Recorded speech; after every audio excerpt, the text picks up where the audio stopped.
Today I'm joined by Compliance Week Editor-in-Chief and recovering sports writer Kyle Brasseur to look at the New York Times decision to outsource its entire sports Hello, department. everyone. This is Tom Fox, and today we have a special edition of Sports and Compliance. I'm thrilled to have with me Kyle Brasseur, current EIC at Compliance Week, but as you will find out, a lot more. So, Kyle, last week the New York Times announced it was outsourcing its entire sports department to its newly acquired, or maybe not newly anymore, acquired entity, The Athletic. And I thought this was a pretty momentous shift in sports journalism, and you're a recovering sports journalist, if not current sports fan. And I thought it'd be fun to explore some of these topics with you.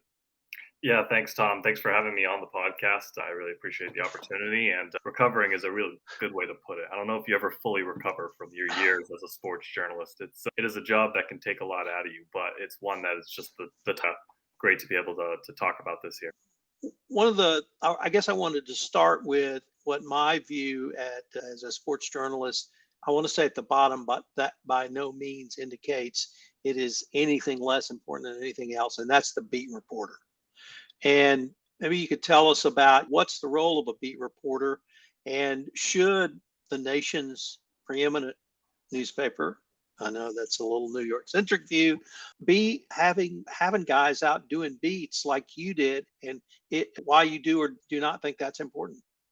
Yeah, so I think to start, a beat reporter, very similar to any other line of news, is just someone who's assigned to a very specific topic and is meant to basically make themselves a part of that topic as much as possible and to relay news from that. For speaking for myself, I served on the Red Sox beat for several years during my time with ESPN Boston, just only doing home games, but still there every single day and really immersing myself in it. And there's a lot of benefit that can come from that role because you have that person that's there every day. You have that day-to-day momentum that builds. If you're writing, these beat reporters are writing for diehard fans who are watching these games every day and consuming this news every day, so they know just as much as the beat reporter does.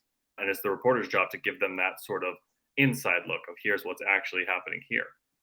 And so it's an important role to have. But that said, this has been a long dying role, and it's not just the New York Times, but really organizations across the board have been cutting beat writers for a long time, just because it's such a heavy cost to effectively cover a beat, to be able to attend all these home games, all these road games, and everything that comes with it. A lot of newspapers, which were really the start of that beat reporting era, just can't keep up with that burden anymore. So we've seen a transition now in the last several years of the sports beat writer being phased out. And I think it was only inevitable that it would happen to an organization like the Times. But still disheartening to see the organization that they have taking over their sports coverage, The Athletic, the one that they acquired a couple of years ago or last year, I'm not 100% sure exactly when. They still have largely a beat writer foundation, having a writer on the beat of each of these teams. I don't think that's expected to last much longer. Some of these smaller market teams are going to be the ones that fade out first, but it will be refilled to some extent with The Athletic, but it still is, I think, a hit to a profession that's been taking hits for the last 10 years for sure. I guess a couple of questions around what I see as the continued importance as the beat writer. You mentioned being there every day, talk to people, talking to management, talking to the players, being around them, having that sense of the pulse of the team. And that allows you to, I don't want to say break a story before it happens, but at least have a good sense of what might be going on. And if someone from management says something that is completely different than what you're hearing, feeling, or even sensing, you can report that to someone or you can look into it. The second thing is we're both X's and O's guys, and we love X's and O's. And in many ways, that's what I get from a beat writer. And you're right about The Athletic. They are X's and O's, and I read them religiously for that because I want to have that sort of inside baseball knowledge. And I'm afraid if you lop that level off, one, you won't have that information feeding up into either profiles or more intense journalistic pieces that look at maybe the business side of sports, or even some of the great columnists we were talking about before we got started. So that's one, is that a valid fear, and are we losing something? Yeah, I think it's 100% valid. I think one of the main real benefits of being there every day is being able to really understand these athletes as people. Fans aren't just fans of the team, they are fans of these individual players.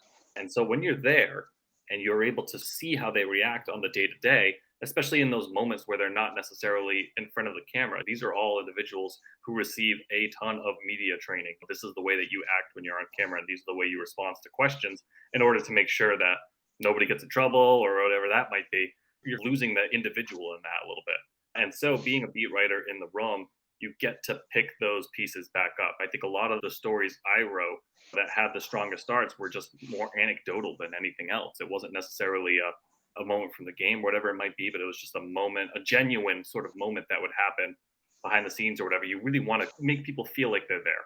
And that's a part that I think is definitely at risk of being lost. These columnists, and most often your columnists are among your most talented writers, but they can't replicate that. They're just going to have their opinion, and there's a lot of value to that, but you're still losing out this sort of role of the individual there. This morning, I was listening to the beat writer from the Cincinnati Reds, and he hit on 2 points that I thought you articulated quite well. They were discussing this year's Phenom de la Cruz, and he talked about, as he called him, the kid, I think he's 21, is always on. And he's on whether he's 0 for 4 or he's hit for the cycle. And he's just pure, utter joy, and he loves baseball. And that's the kind of thing fans want to know. And if he's on the top step of the dugout screaming to support his teammates when he went 0 for 4, that means something. Absolutely. And then there's the inverse of that too. So especially with these younger players, because it really truly can go either way. Young individuals really can fly on any side of the spectrum. When these people have maybe reservations or whatever, you can pick up on that a little bit and say, okay, maybe this person isn't quite ready to be here, or they're being overwhelmed by the moment. And that's important to know too, because fan bases, I speak from Boston, can be very negative. And these are all people at the end of the day. Sometimes it helps to be able to provide that and say, listen, this is someone who's maybe struggling a little bit with this moment. I have to assume you would agree with me that Boston is one of the top 2 or 3 sports towns in America. It's not just baseball, it's football, it's basketball, and hockey. And the passion Boston sports fans bring are shown every time, they're literally in the stands, and particularly in the playoffs. But what about the sort of X's and O's parts of sports fandom? Are Boston fans that knowledgeable about each one of their sports, whatever they follow? Oh, yeah. As a former Boston beat writer, they'll hold you accountable if you get any detail wrong. And I've been on the receiving end of that. I'm human too, and I might mix up the facts. And it doesn't take long for someone to just rip me to shreds and tell me that they should have my job instead of me. But that's part of the fun of it. And that's definitely something that around here, it really can't be underestimated, is how much these fans know everything about these teams. And I was that at one time growing up in the Boston area. And I felt like there was sometimes I'd be the one sitting there being like, oh, no, this guy's what he's talking about, or whatever it might be, or you've got this detail wrong. And so it's something that weighs over it, and especially because as a journalist, your credibility is all you really have. So if you're out there and you're not saying the right thing in Boston, there's no getting away with that. But that's a good thing. It gives you a bump regarding motivation and making sure that you are being the best that you can be and all that. And that's really important in that line of work because it's competitive and there are a lot of people who want those jobs. Nothing like accountability. That's true. Now let me maybe go a level up to either profiles, or we mentioned columnists, and we both have followed some columnists who certainly I felt are incredibly gifted writers, and they can just, in the way I say it, it makes the story sing to me. And my fear is that we're going to lose something, and it's overlaid with, I still view the New York Times as, if not one of the top 3 newspapers in America. And by outsourcing sports, they've sent a message to the rest of the newspaper industry that the Times did it, so it's okay. And that we may be getting less and less of that. But if we have places like The Athletic or what we used to call Sports Illustrated, can they fill that gap, or are they really 2 different types of journalistic exercises? I think they can fill that gap, but it's a matter of the sort of impact. At the end of the day, the best columnists, that's an individual sort of thing. And I think, speaking for myself and my experiences and what I've seen, it's some of the stuff that it's experience that's nurtured over a long period of time.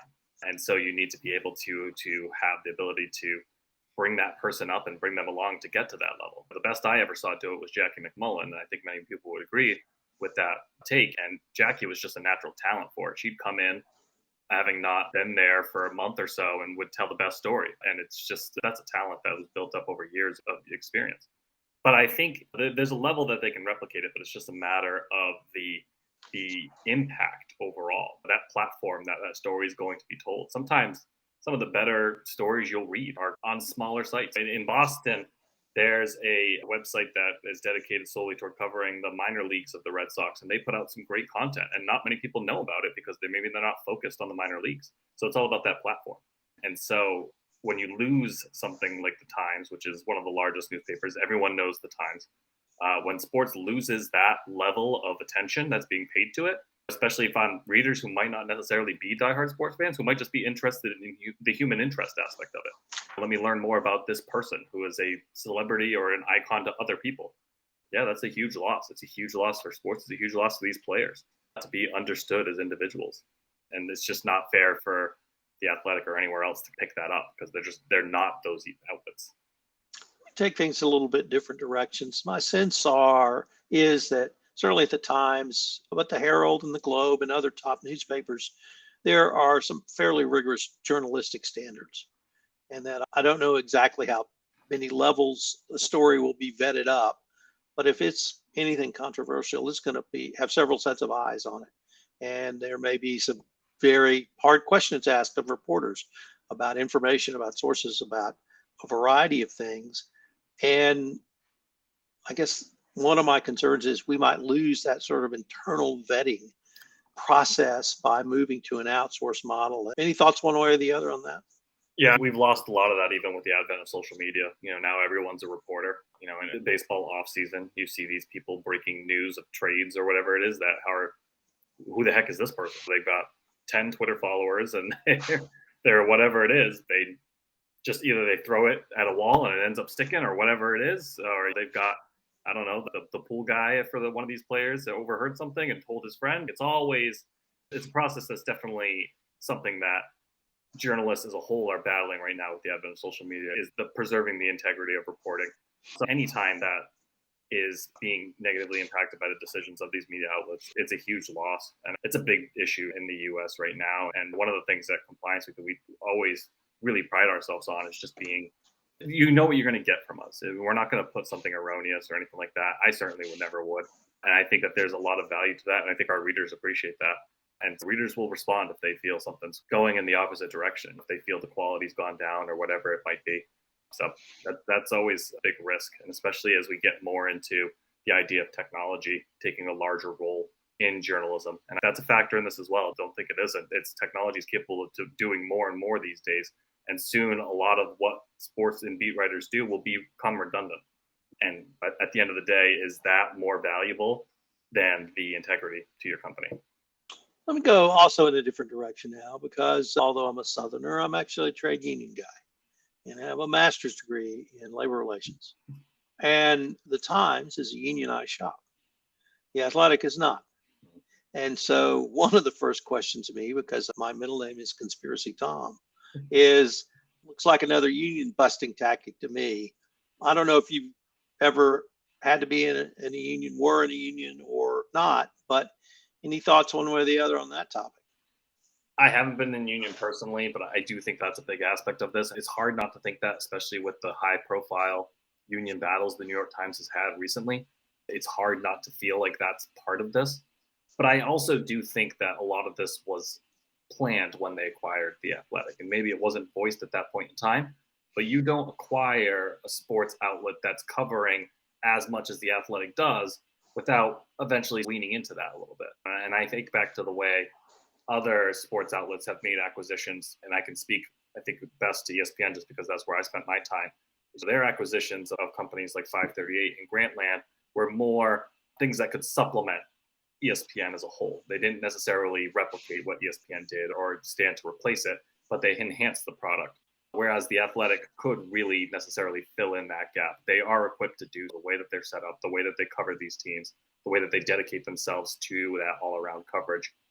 So I don't think it's impossible to think that the New York Times, this was their plan from the start. But there is certainly that aspect of it. And I don't think it's the sole decision. I imagine that's probably something that they're high-fiving over a little bit, but it's a larger decision that certainly was made a long time ago and is now just really coming to light what the true intentions of that acquisition were.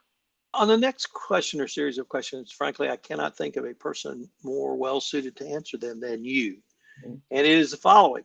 There's a relatively small number of employees who are actually working in the Times Sports Department. And the information so far is they'll be offered jobs somewhere else in the Times so that they'll move to a different position. Recognizing that you are a recovering sports journalist and now you're a business/compliance journalist, can a journalist move between disciplines within the greater journalism field, and the skills that you learned both academically and professionally, do they translate from sports into what you're doing now? Yeah, actually, I'm a huge speaker and advocate for this. My time as a sports reporter taught me so much about the fundamentals of journalism that transferred over moving to business reporting, made that transition smooth. Sports reporting is incredibly volatile and it's incredibly scrutinized. These are diehard fans who are reading what you're writing. They understand it as much as you do. It's not like you're getting in the weeds on some of these compliance issues and you're losing some people along the way. Sports fans, even an eighth grader, will know just as much as you do. So it really holds you accountable to focus on the quality. And that transfers over to whatever you're covering. And for me, especially because sports news it's like a fire hose, it just shoots off and you're trying to stay on top of it as much as you possibly can. Those are other skills that transfer over. The ability to react very quickly, the ability to tell what's news and what isn't, where to focus your priorities. You have to make those decisions constantly in sports reporting, and it transfers over. It's never an overnight thing. I think, speaking for myself, I never really felt comfortable. I joined Compliance Week in 2018 after about 6 or 7 years just doing full-time sports reporting. I didn't feel comfortable probably speaking authoritatively on compliance until year end. But I was capable, I think, of writing a compliance news story on day one, just relying on the fundamentals I learned from sports reporting. And I think a lot of that transfers over. And it's not just sports reporting, it's journalism as a whole. The more well-rounded you are as a journalist, the more you can really bring to it. And I think if I were to make the transition back to sports reporting, which I'm not doing anytime soon, I think I would be able to bring a whole lot more to it with the stuff that I learned as a business reporter. Let me end with, I think, a valuable lesson hopefully compliance professionals will take to heart, and it's the way the termination announcements were made. I've been terminated, I've been riffed, so I understand what it's like to get that news. I've never received it in a group, it's always been individualized. But this one was just almost a disaster. They had people going into the meeting getting texts from their family friends saying, "Oh, I heard you got laid off." And it just seemed that somehow the announcement leaked well before the people who were directly impacted were told about it. Well, I don't know if you've been laid off, but I'm not asking that. But is there a better way to communicate that information? And can we at least pass that along to our compliance colleagues? Of course, yeah. And I have been laid off, and I was laid off from my time at ESPN. They've very infamously laid off thousands of employees in the last several years. And you're looking at one right here. And the way it was handled for me is I wasn't big at time enough for people to break the news that I was let go before I was let go. I don't think anyone would have cared if someone tweeted that out. Would have had one retweet or something. But I think the way I was told is it was over the phone and it was in a group setting. I found out at the same time as everyone else on my team. Our entire team was disbanded. And it was, I could respect it because it was coming from my boss directly. I think that's a big part of it is who's delivering the message and how they're delivering the message. You don't want it to be something that's being delivered to you by someone you've never even met. You want it to feel like it's someone who understands the value that you brought and really can clearly communicate to you and understands your circumstances. I think that's a big part of it as well. But there's a lot to be learned from these things. And this is happening more and more frequently is that people are finding out their fate over social media or whatever it might be, or from somebody else. We see it all the time with athletes. I think that's not a surprise. But it's always important to remember that every single one of these individuals are humans. Even if they're have some level of celebrity status or notoriety that does cause other people to talk about them, they're still human. And it's still hard to hear this news. Even if you're moving into a new role or you're not necessarily losing your job, it's still hard to wrap your head around. I did this thing for so many years and now it's gone. And so it's really an issue, I think, when people are figuring it out this way. And I think that's lessons for any executive to learn. You always have to remember that these people are human and they deserve to be the ones to know first. So that way they can figure it out for themselves before they figure it out for everyone else. Kyle, I wanted to thank you again for joining me on this special edition of Sports and Compliance. This announcement, I think, should send shockwaves and warranted us visiting. And I look forward to visiting with you again. Yep. Thanks for having me, Tom. This is Tom Fox again. Thanks so much for listening to this episode of Sports and Compliance. If you've enjoyed this podcast, I hope you'll subscribe, rate, and review wherever great podcasts are listened to. Sports and Compliance is a production of the Compliance Podcast Network.